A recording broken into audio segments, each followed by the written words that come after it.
এটা হলো পাথরসর বর্ডার এলাকা, পাথরসর ব্রিজ।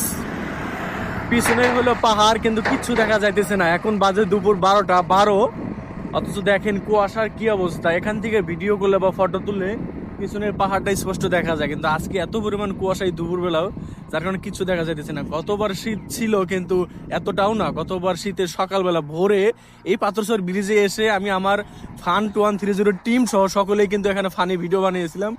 এই সেই নদী ঝর্ণা আর কি, যেটা পাহাড় থেকে পানি জোরে আসতেছে। এই পানির ভিতরে আমি কিন্তু ফ্যান চালু দিয়ে আমি এই পানির ভিতরে নামে কিন্তু ভিডিও করছিলাম। কিন্তু এবার দেখেন, আজকে কিন্তু ভোরবেলা না, আজকে দুপুরবেলা দেখেন কি পরিমাণে কুয়াশা। চতুর্পাশে কিচ্ছু দেখা যাইতেছে না। দেখেন একটু দূরেই কি আছে কিচ্ছু দেখা যাচ্ছে না, শুধু কুয়াশা, খালি ধোয়া মনে হইতাছে। আসলে ভয়াবহ অবস্থা দেখতে পাচ্ছেন আপনারা।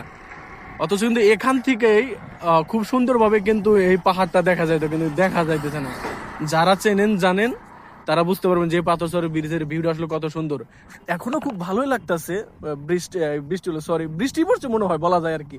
কারণ কুয়াশাটা এমন ভাবে পড়তেছে, মুখের ভিতরে পড়তেছে, এমন কুয়াশা দেখা যাচ্ছে যে ঝিরি ঝিরি বৃষ্টি ফোটার মতো পড়তেছে আর কি। ভয়াবহ শীত লাগছে। এবং আপনারা হয়তো অনেকেই জানেন না যে আমি কিন্তু শীত মোটামুটি কন্ট্রোল করতে পারি।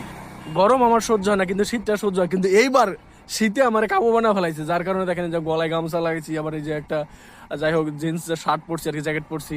মানে ভয়াবহ শীত কিন্তু পড়ছে এবার। আর রোদের তো কোনো দেখাই নেই, জানি না এভাবে আর কয়েকদিন যাবে। তো আপনার এলাকার অবস্থা কি একটু জানাবেন প্লিজ।